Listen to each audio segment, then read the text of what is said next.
예, 예수 그리스도 이름으로 하나님 말씀 함께 나누는 시간 갖도록 하겠습니다. 오늘은 이제 이사야서 두 번째 시간이 되겠습니다.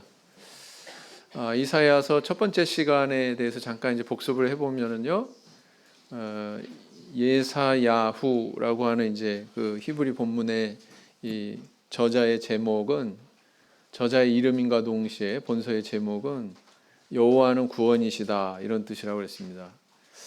그래서 그런지 이제 이사야서의 성격이 구원에 대해서 선포하는 그런 내용들이, 특별히 또 예수 그리스도에 대한, 우리의 구원의 인도자 되시는 예수 그리스도에 대한 그런 예언의 내용들이 대단히 풍부하게 그렇게 등장을 하고 있죠. 그래서 신약에서 두 번째로 가장 많이 인용한 책, 신약의 저자들이 가장 많이 인용한 책은 시편이고요, 두 번째로 많이 인용한 책이 이사야서다, 이렇게 볼 수가 있습니다. 그리고 또 재미있는 점은요, 몇 장까지 있죠? 이사야서가 66장까지 있었다고 그랬죠? 우리 성경 전권이 몇 권입니까? 66권입니다. 근데 또 구약은 몇 권이죠?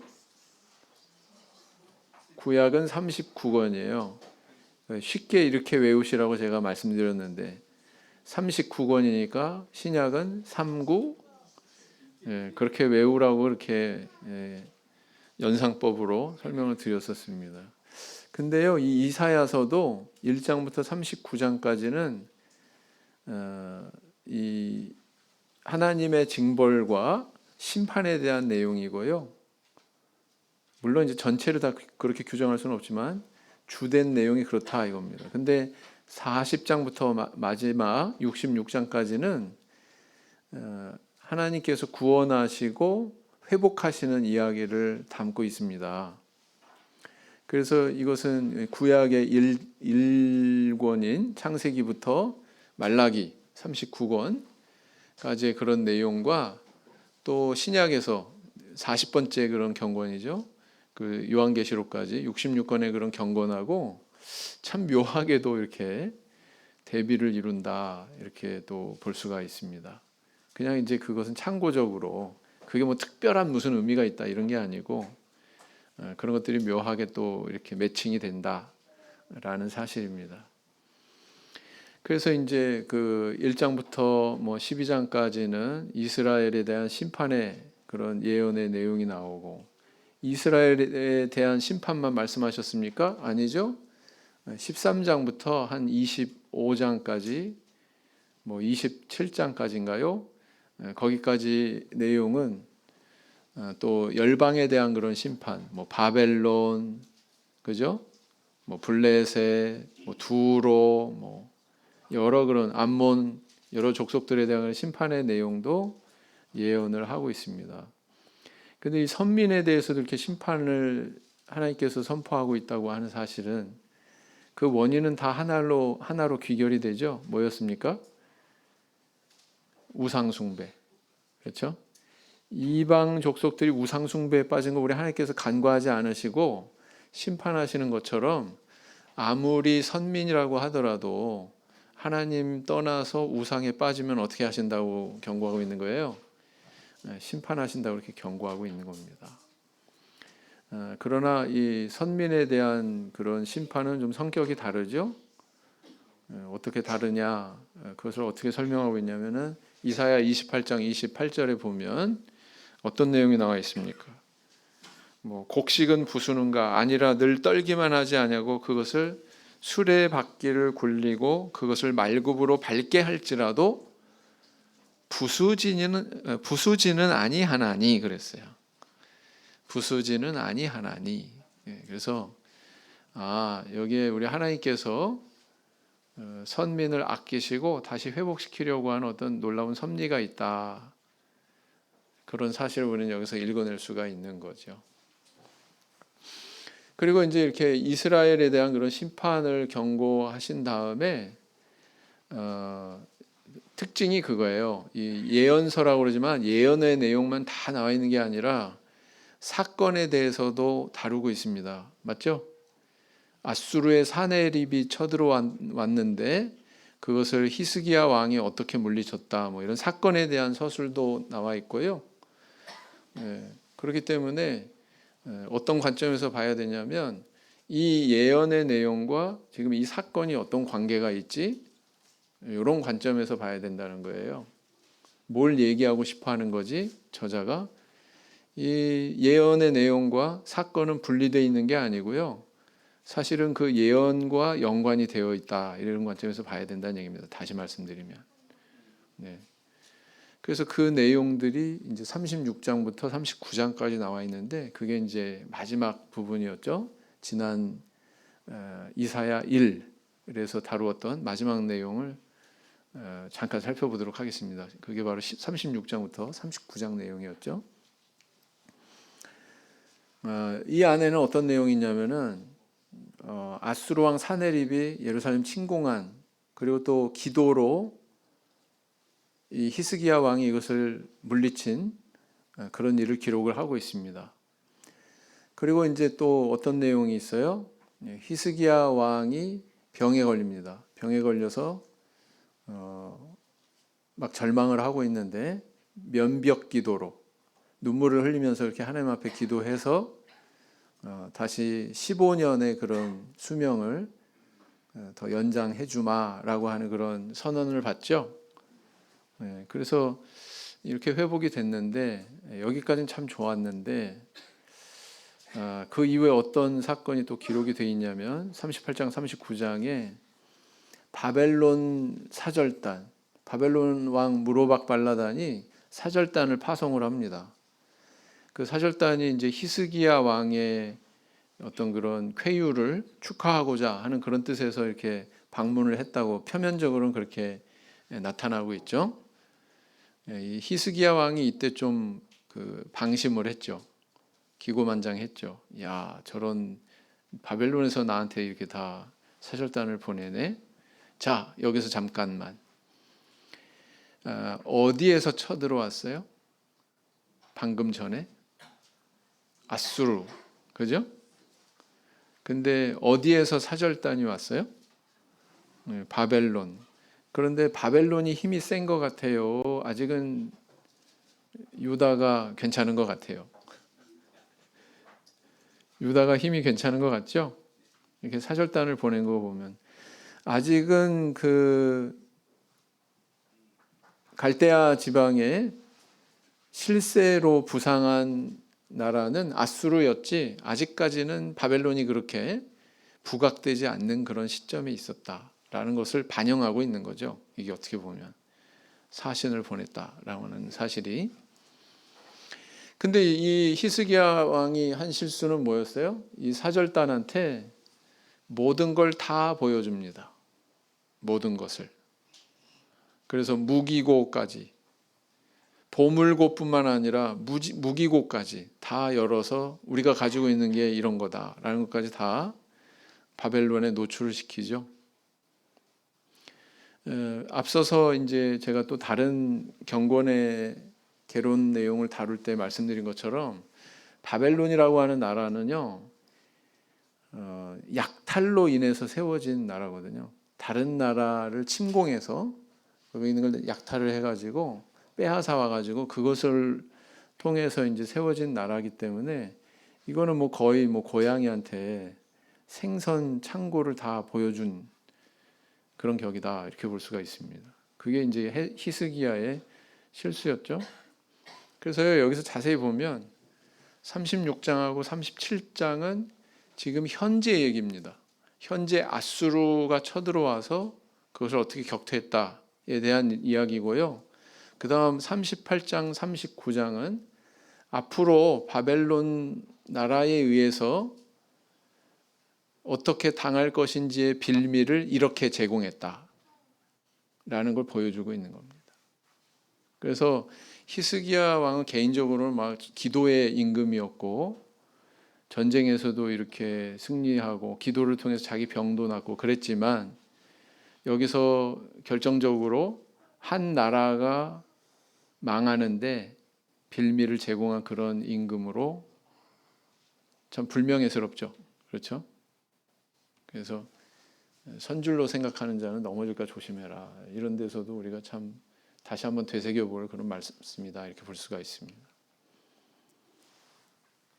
그래서 이렇게 막 애절하게 그렇게 기도해가지고 15년의 그런 수명 연장을 그런 복을 받았는데 선언 받았는데 결국은 뭐예요? 이렇게 수명이 연장되지 않았다면 이런 실수도 없었을 텐데 이런 관점에서 본다면 15년 더 사는 게 무슨 의미가 있지? 뭐 이런 생각도 해봅니다. 그래서 앞으로 이제 약 100년 뒤에나 이루어질 그런 사건이지만 이것이 바벨론이 유다 나라를 침공하는 또 빌미가 됐다 이렇게 볼 수가 있습니다. 히스기야 왕에 관한 그런 또 우리가 필요한 지식이 있다면 히스기야 터널을 뚫었다고 하는 그런 치적이죠. 이 히스기야 왕이 명해서 이 터널을 뚫었기 때문에 이것을 히스기야 터널 이렇게 얘기하는데요. 이 터널은 어떤 성격이냐면은 수원을 성 안으로 끌어들인 겁니다. 수원을. 그러니까 물 자원을 성 안으로 끌어들인 거예요. 왜 이게 필요했을까요? 만약에 외세가 침입해 오면 뭐가 필요합니까? 방어하면서 견디기 위해서는 반드시 필요한 게 뭐예요? 식량하고 물이죠. 네. 물은 말할 것도 없죠. 그 필요성에 대해서는.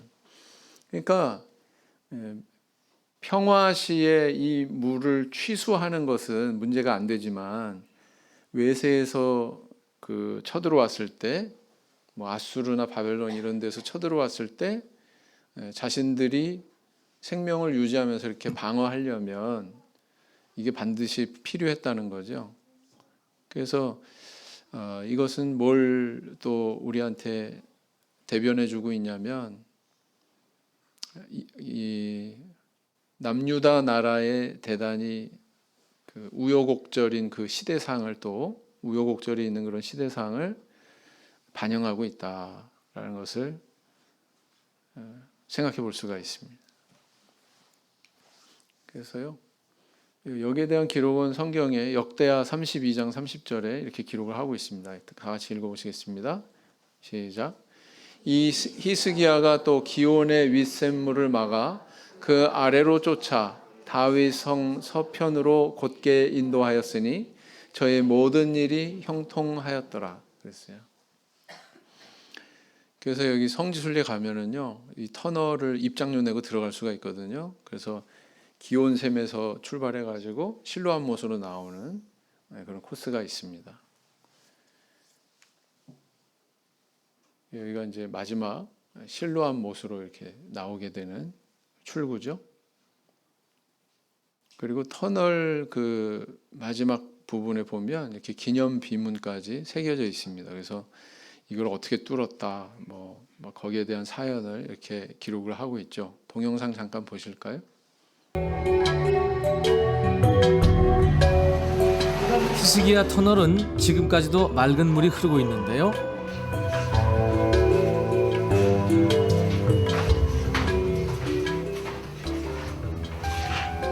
최후까지 예루살렘을 지키려 했던 유대인들의 고된 작업 소리가 지금도 들리는 것 같습니다.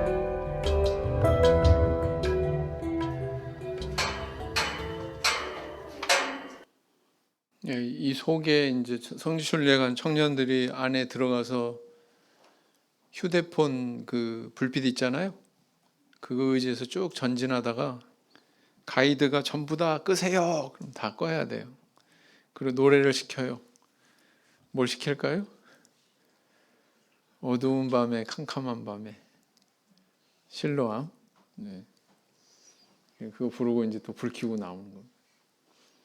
그래서 이 실로암 못은 어찌 보면 그렇게 외세로부터 침략을 받고 우여곡절을 받고 그런 상황에 있었던 선민이지만 그런 가운데서도 그들은 이 식수를 이렇게 확보해서 버텨나가고 이겨나갔던 것처럼 어찌 보면은 이 수원은 바로 예수 그리스도를 상징하는 게 아닌가, 우리 인생에서 그런 생각을 해보게 됩니다. 자, 그래서 이제 히스기야에 대한 내용이 이제 끝난 다음에요. 40장부터 어떤 내용이 나오냐면 굉장히 밝은 내용으로 180도 전환이 됩니다. 이 전까지는 막 심판에 대해서, 하나님의 징계에 대해서 쭉 이렇게 나열하다가 40장부터는 굉장히 이제 밝고 희망적인 그런 내용으로 전환이 되는데요. 그래서 이제 40장 1절도 어떻게 시작을 하고 있냐면은 어떻게 시작을 하고 있어요? 내 백성을 위로하라, 이런 음성으로 되어 있죠. 네. 위로하라, 내 백성을 위로하라, 이런 음성으로 되어 있습니다. 그래서 이제 여기에는 크게 큰 토막으로 이렇게 나눠서 보면은 선민에 대한 예언이 이루어져 있습니다. 어떤 예언이요? 바벨론에 멸망할 것과 거기서 포로 생활하고 다시 귀환에 올 것이라는 것에 대한 예언. 이것은 이제 역사적인 관점에서의 서술이죠. 근데 이건 예언서입니다. 예언서기 때문에 영적인 측면에서 이루어질 것에 대해서는 따로 우리가 해석을 해야 되겠죠. 그러나 표면적으로는 역사적인 그런 회복에 대한. 근데 한번 생각해 보세요. 지금은 바벨론이 실세가 아닙니다. 국제 정세상 어디가 실세예요? 아수르. 그리고 앞으로 100년 뒤에나 이 멸망이 이루어질 겁니다. 근데 그것을 벌써 이사야 선지자는 이미 예언하고 있다. 멸망당할 걸 예언하고 있을 뿐만 아니라 멸망당한 다음에 포로로 끌려간 이후에 다시 회복할 것에 대한 예언까지 하고 있다는 것은 이건 참 놀라운 것이죠. 한 가지 사안만 얘기하는 게 아니에요. 그죠? 그 이후에 회복할 것에 대한 예언까지 하고 있다. 이것은 대단히 특이한, 우리가 주목해야 되는 사실이죠. 아, 정말 하나님의 참 선지자는 거짓이 없구나. 하나님의 참 선지자는 하나님께서 전달하신 그런 모든 미래사를 다 꿰뚫어 보고 그것을 다 전달하고 있기 때문에 믿을 만한 것이구나. 근데 문제는 뭐냐면 사람이 그거를 당대에 깨닫지 못하고 언제 깨달아요? 떠난 다음에, 시간 지난 다음에. 그게 문제죠. 그걸 미리 분별하고 그것을 미리 선택할 수 있다면 굉장히 영적인 해안이 있는 그런 사람이다, 이렇게 볼 수가 있습니다. 자, 그래서 또 하나님의 선민이 어떻게 구원받을 것이다 라는 것에 대한 그런 밝은 내용들이 계속 나오고요.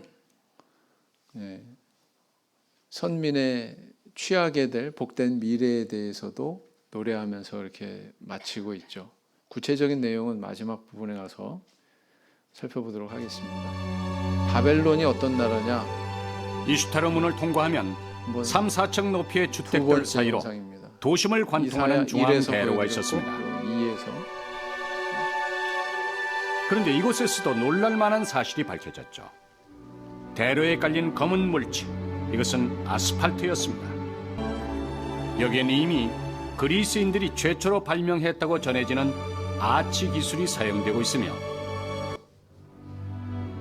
섭씨 1450도를 유지해야만 구워낼 수 있는 청색 벽돌, 즉 최첨단의 세라믹 기술 또한 사용됐음을 볼 수 있었습니다. 웅장하게 꾸며진 아련실은 훗날 이곳을 정복했던 알렉산더 대왕이 최후를 맞이한 곳으로도 유명합니다. 기원전 600년대 바벨론은 세계 최대의 도시였고 거주 인구만 15만 명에 달했습니다.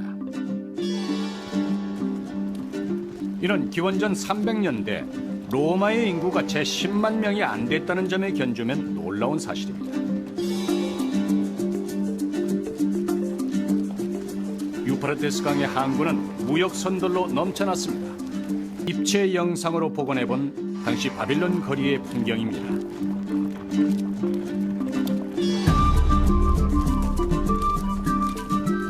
요즘엔 터키에서 생산된 카펫과 중앙아시아로부터 갖고 온 달콤한 포도와 대추 야자가 있고 열대 과일 망고도 보입니다.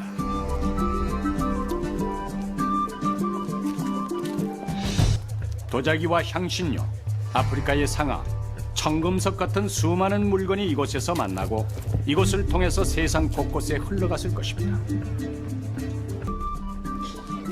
바빌론을 두루 여행했던 헤로도토스는 자신이 쓴 책 역사에서 이렇게 기록하고 있죠.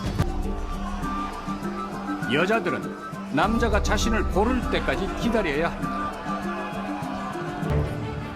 남자는 자신이 고른 여자에게 상당한 액수의 돈을 지불한 후 성지 이외의 곳에서 함께 거주한다. 헤로도토스가 본 것은 바빌론의 결혼 시장 풍경이었습니다. 여자들은 강요가 아닌 자의에 의해 무대에 섰고 남자들은 자신이 마음에 드는 여자를 선택할 수 있었죠. 여기까지요. 바벨론이 얼마나 이제 문명적으로 앞선 그런 그 나라였고, 그 다음에 얼마나 상업이 발달한 도시인지를 단적으로 보여주는 그런 내용이죠.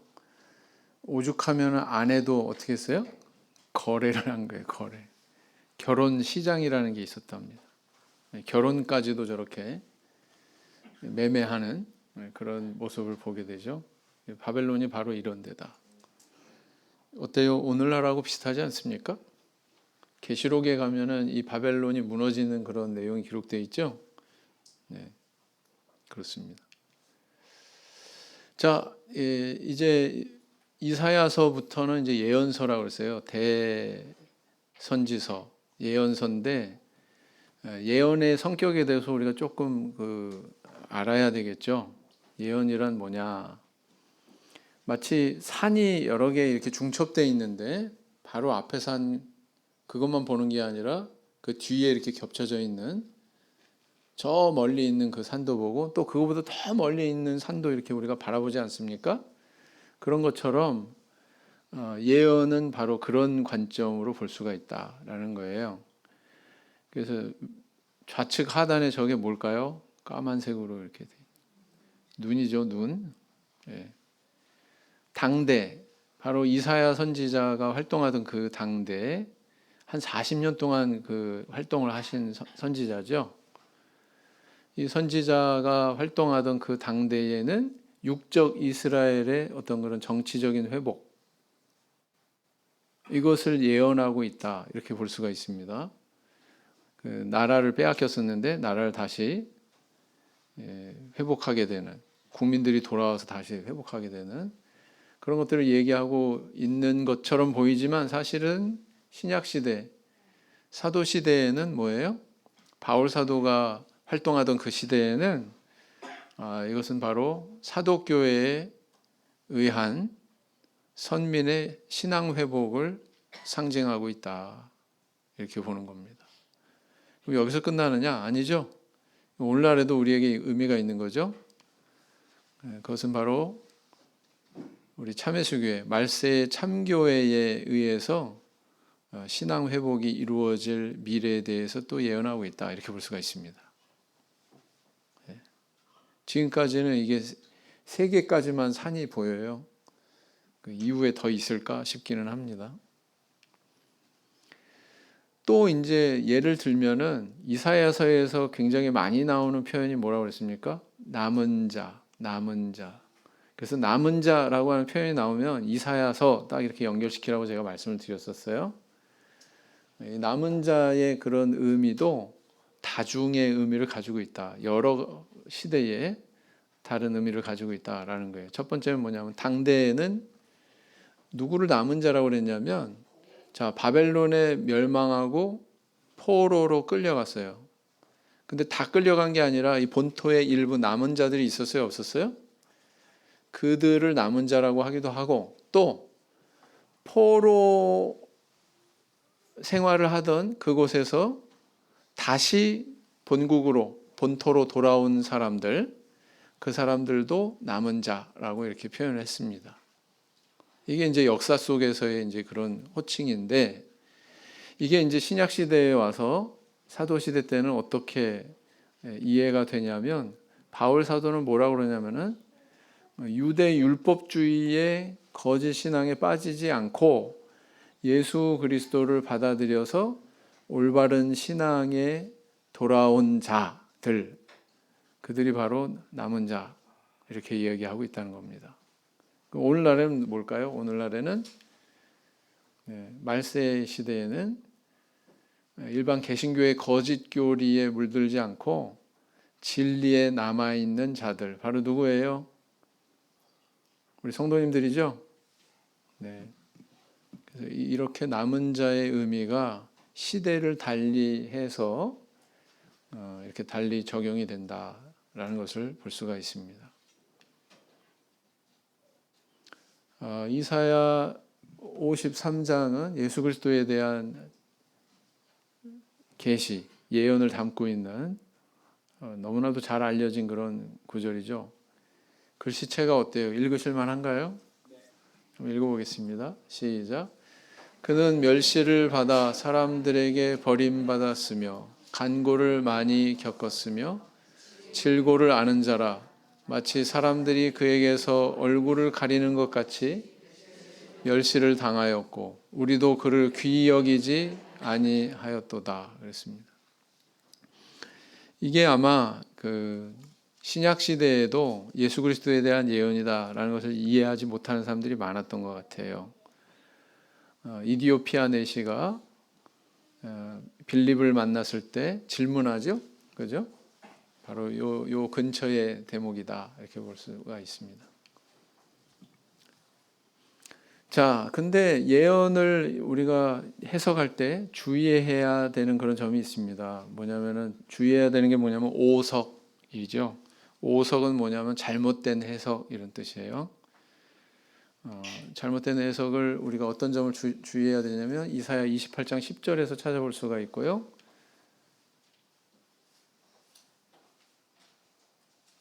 여기서도 조금, 저기서도 조금 하는도다. 뭐 이런 표현이 있는데 성경을 여기서 조금, 저기서 조금 부분적으로 단장 취하면 안 된다. 이런 식으로 이야기할 때 정당성을 제시하는 근거로 이사야 28장 10절을 그렇게 이야기하는 경우가 있었는데 이건 그런 의미가 아니다라는 거고요. 또 34장 16절에 보면 뭐 짝이 맞는다, 뭐 짝이 없는 게 하나도 없다, 뭐 막 이런 표현이 있는데 이거는 뭐 구약하고 신약은 짝이 있어가지고 탁탁 맞게 돼 있다, 뭐 그런 식으로 보는 경우가 있었는데 이거는 그런 뜻이 아니다, 오석이다라는 겁니다. 지금부터 이제 그 내용을 좀 짚어드릴게요. 이사야 28장 10절에 어떻게 되어 있냐면 읽어보시겠습니다. 시작. 대저 경계에 경계를 더하며 경계에 경계를 더하며 교훈에 교훈을 더하며 교훈에 교훈을 더하되 여기서도 조금 저기서도 조금 하는구나 하는도다. 마지막 부분을 보세요. 하는구나 하는도다. 여기서도 조금 저기서도 조금 하는구나. 여기까지 어떤 사람이 얘기했어요. A라고 하는 사람이 말했다. 가정할 때 하는구나. A라는 사람이 여기까지 말하고 끝났어요. 하는도다. 이건 단 사람이 얘기하는 거죠. 맞습니까? 다음 34장 16절 읽어보겠습니다. 시작.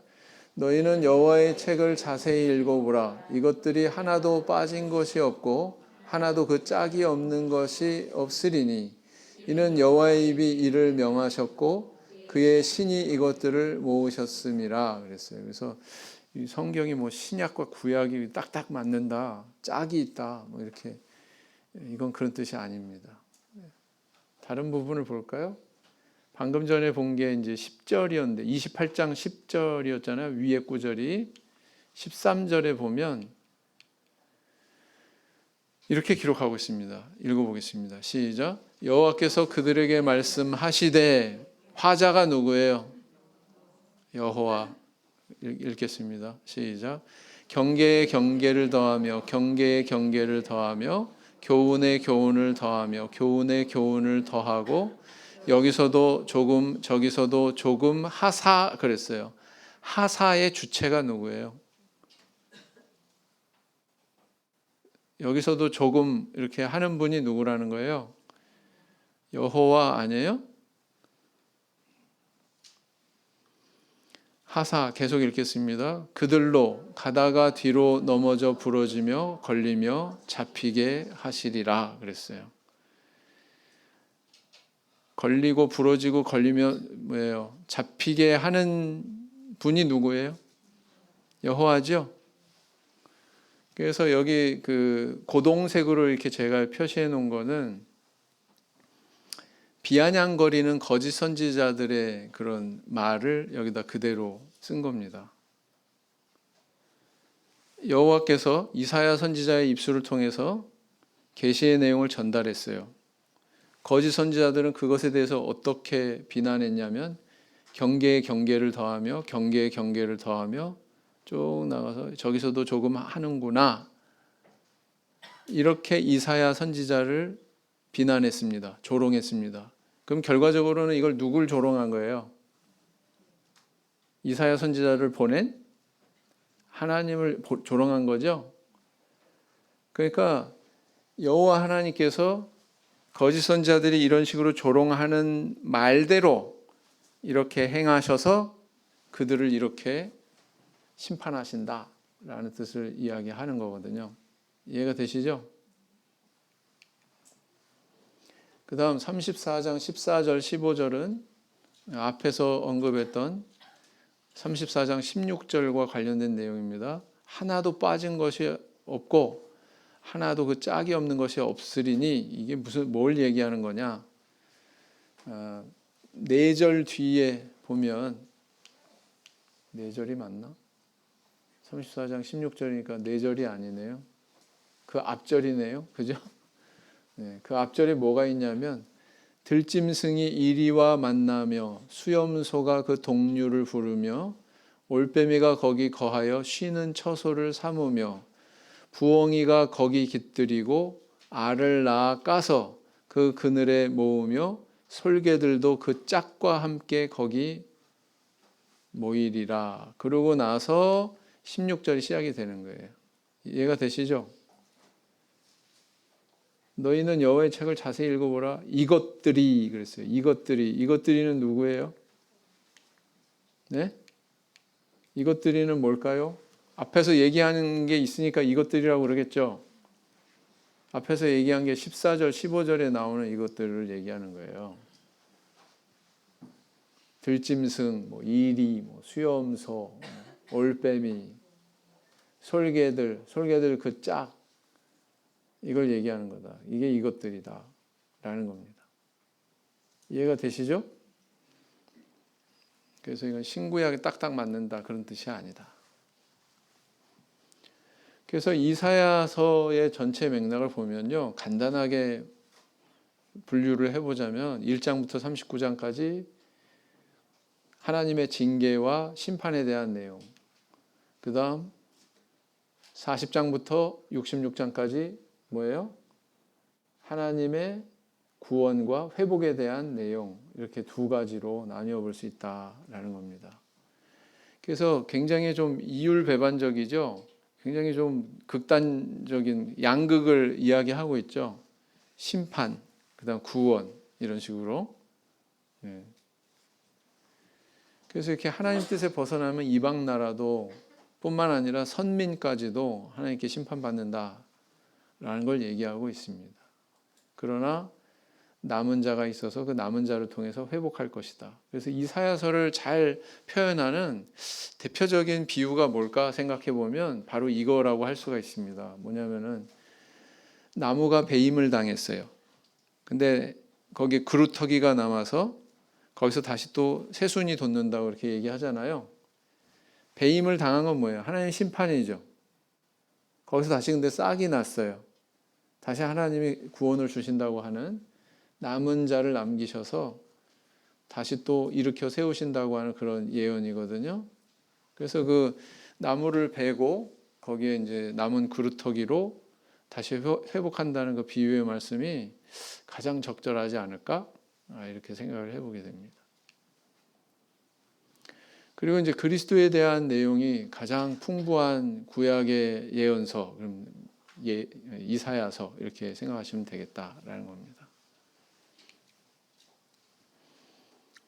자, 그러면 이제 이사야서의 교훈들이 어떤 것이 있느냐? 그리고 이제 그 교훈들이 신약에 와서 어떻게 우리에게 주어져 있느냐? 이런 것들을 한번 살펴보면요. 내용 없는 형식주의 신앙을 버려라. 이걸 우리한테 교훈하고 있다라는 겁니다. 그래서 그 1장에서부터 뭐예요? 극상품 포도나무를 바랬는데, 그죠? 들포도를 맺힌 그런 상황에 대해서 초반에 이렇게 5장에 가서 그 내용이 나오죠. 입술과 우리의 마음이 따로인 그런 신앙에 대해서 경계를 하고 있습니다. 두 번째는 뭐냐면 예수 그리스도에 대한 그런 예언이 풍부하게 나와 있다고 그랬는데 여기에 대한 구체적인 것들은 이렇게 찾아볼 수가 있습니다. 왼쪽은 형제반, 오른쪽은 자매반. 이렇게 읽어보실까요? 시작. 그러므로 주께서 친히 징조로 너희에게 주실 것이라. 보라, 처녀가 잉태하여 아들을 낳을 것이요 그 이름을 임마누엘이라 하리라. 이름은 예수인데 왜 임마누엘이라고 그랬어요? 틀린 거 아니에요? 틀린 거 아닙니다. 예수라고 하는 이름 안에는 아주 포괄적인 의미를 다 담고 있죠. 그죠? 임마누엘은 무슨 뜻이라고 그랬어요? 하나님이 우리와 함께 계신다. 우리와 함께 계셔야, 다시 말하면 육신을 입고 이 땅에 오셔야 구원하실 수 있잖아요. 그죠? 그 이름은 기묘다, 모사다. 이런 표현도 있습니다. 9장에 가면. 그러니까 그것을 고유명사로서의 이름으로 받아들이면 안 되고요. 일컬어 뭐 이런 정도로 받아들이시면 될 것 같습니다. 그를 일컬어 뭐 임마누엘이라 할 것이다. 그를 일컬어 기묘라 할 것이다. 그를 일컬어 모사라 할 것이다. 뭐 이런 정도로 영존하시는 아버지라 할 것이라. 이런 정도로 이해를 하시면 되겠죠? 고유명사의 이름을 얘기하는 게 아니다. 자, 근데 마태복음 1장 23절 자매반 시작. 보라, 처녀가 잉태하여 아들을 낳을 것이요 그 이름은 임마누엘이라 하리라 하셨으니 이를 번역한즉 하나님이 우리와 함께 계시다 함이라. 예수 그리스도 태어나셨을 때 마태복음의 저자 마태는 바로 이 이사야서에 있는 이 말씀이 오늘날 이렇게 성취된 거야. 이렇게 얘기하고 있는 겁니다. 그 다음 이새의 줄기에서 한 싹이 난다. 이 표현이 있습니다. 형제반 시작. 그날에 이새의 뿌리에서 한 싹이 나서 만민의 기호로 설 것이요 열방이 그에게로 돌아오리니 그 거한 곳이 영화로우리라. 자매반. 또 이사야가 가로되 이새의 뿌리 곧 열방을 다스리기 위하여 일어나시는 이가 있으리니 열방이 그에게 소망을 두리라 하였느니라 그랬어요. 그 다음 형제반 22장 22절 시작. 내가 또 다윗 집의 열쇠를 그의 어깨에 두리니 그가 열면 닫을 자가 없겠고 닫으면 열 자가 없으리라. 계시록에 유사한 표현이 있죠. 시작. 빌라델비아 교회의 사자에게 편지하기를 거룩하고 진실하사 다윗의 열쇠를 가지시니 곧 열면 닫을 사람이 없고 닫으면 열 사람이 없는 그 이가 가라사대. 이분이 누구예요? 예수 그리스도. 또 형제반 시작. 그러므로 주 여호와께서 가라사대 보라 내가 한 돌을 시온에 두어 기초를 삼았노니 곧 시험한 돌이요 귀하고 견고한 기초돌이라.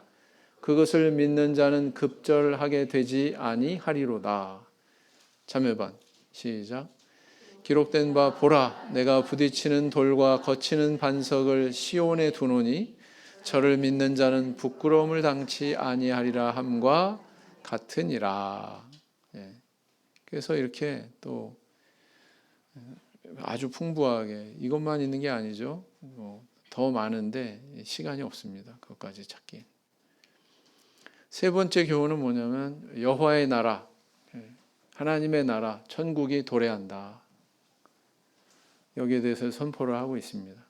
여기에 대한 예언의 내용도 이렇게 나와 있죠. 이사야 4장 3절 형제반 시작. 시온에 남아 있는 자, 예루살렘에 머물러 있는 자, 곧 예루살렘에 있어 생존한 자 중 농명된 모든 사람은 거룩하다 칭함을 얻으리니. 자매반 시작. 또 이사야가 이스라엘에 관하여 외치되 이스라엘 뭇 자손의 수가 비록 바다의 모래 같을지라도 남은 자만 구원을 얻으리니. 그랬어요. 왼쪽에 보니까 뭐라고 표현하고 있어요? 생존한 자 중 농명된 모든 사람 이렇게 표현하고 있죠. 남은 자의 성격을 또 저렇게 표현하고 있다 이렇게 볼 수가 있습니다. 자, 또 형제반 시작. 그날에 애굽에서 아수르로 통하는 대로가 있어 아수르 사람은 애굽으로 가겠고 애굽 사람은 아수르로 갈 것이며 애굽 사람이 아수르 사람과 함께 경배하리라. 이거는 당대에 이거 읽는 사람들이 굉장히 난해했을 것 같아요. 이게 도대체 무슨 뜻이지? 아수르 원수 나라인데 바벨론 더한 원수인데 아마 이렇게 생각했을 거라고요. 근데 신약 시대에 와서 그게 이제 밝혀진 거죠. 자매반 시작. 우리가 유대인이나 헬라인이나 종이나 자유자나 다 한 성령으로 세례를 받아 한 몸이 되었고 또 다 한 성령을 마시게 하셨느니라. 예수 그리스도의 구원의 은혜에 의해서 모든 족속들이 이렇게 하나님의 영적인 백성으로 구원받을 그 미래에 대한 예언이 없구나. 이 이사야서 19장에 있었던 이 내용이 그게 신약 시대에 와서 밝혀진 거예요. 이제 과거에는 몰랐었을 거예요. 또 이건 우리 학생반들이 익숙하죠? 왜? 지난주에 배웠으니까 읽어보겠습니다. 형제반. 만군의 여호와께서 이 산에서 만민을 위하여 기름진 것과 오래 저장하였던 포도주로 연회를 베푸시리니 곧 골수가 가득한 기름진 것과 오래 저장하였던 맑은 포도주로 하실 것이며 그랬어요. 이게 도대체 뭘까? 신약 시대에 와서 자매반 읽겠습니다. 시작. 말하되 사람마다 먼저 좋은 포도주를 내고 취한 후에 낮은 것을 내거늘 그대는 지금까지 좋은 포도주를 두었도다 하니라 그랬어요. 가나의 혼인잔치에서 예수님께서 물이 포도주가 되는 그런 기적을 행하셨죠. 그것은 마치 서론과 같다. 저 클래식 오페라의 무슨 서곡과 같다. 이렇게 볼 수가 있습니다. 그래서 예수 그리스도께서는 이렇게 혼인잔치 집에서 물을 포도주로 이렇게 바꾸신 그런 기적을 베푸신 것처럼 앞으로 구원을 베푸셔서 이와 같은 천국 잔치로 초대하실 것이다 라는 것을 미리 이 기적을 통해서 복선을 보여주는 거죠. 복선 아시죠? 네. 그 다음 성신을 부어주신다. 다시 말하면 성령을 부어주신다. 목사님, 성신은 천주교 아니에요? 네, 성경에 성신이라고도 번역이 돼서 나와요. 성신이나 성령이나 같은 걸 얘기하는 거다. 자, 형제반 시작.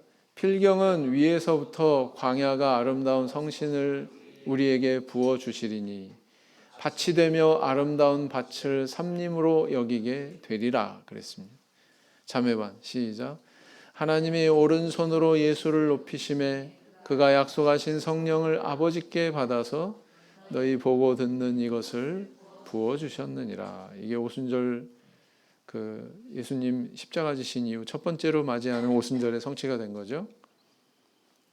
그 다음 예루살렘이 안정한 처소가 된다. 이런 예언도 그대로 이렇게 성취가 됐습니다. 광야의 물을 사막의 강을 이런 표현이 있는 거죠. 이것은 실질적으로 광야에 물이 막 흐르고 사막에 막 강물이 생기고 그걸 얘기하는 게 아니고 우리가 성령을 받아서 누리게 되는 영적인 기쁨과 만족감을 이렇게 표현하고 있다라는 겁니다. 이거는 지나갈게요. 많이 보여드렸기 때문에. 여호와가 영영한 빛이 된다. 아까도 말씀드린 것처럼 이사야 마지막 최후에는 영원한 천국에 대한 여러 가지 표현들이 이렇게 등장을 하고 있습니다. 그런 것들을 또 계시록에서도 또 찾아볼 수가 있고요. 새 하늘과 새 땅이라고 하는 표현도 이사야 마지막 장 66장 22절에 이렇게 기록을 하고 있는데, 계시록 21장 거의 막바지죠. 계시록 22장까지 있는데 거기 매일 가장 막바지 내용에 새 하늘과 새 땅으로 이렇게 마치고 있어요. 그러니까 이게 성경 전체랑 닮은 점이 많다라고 이야기하는 게 바로 이런 점들이 또 있기 때문에 그렇습니다. 자, 남은 자가 있을 것이다. 남은 자 그러면 어떤 성경을 떠올리라고요? 이사야서 그거 막 기억하시면 되겠습니다.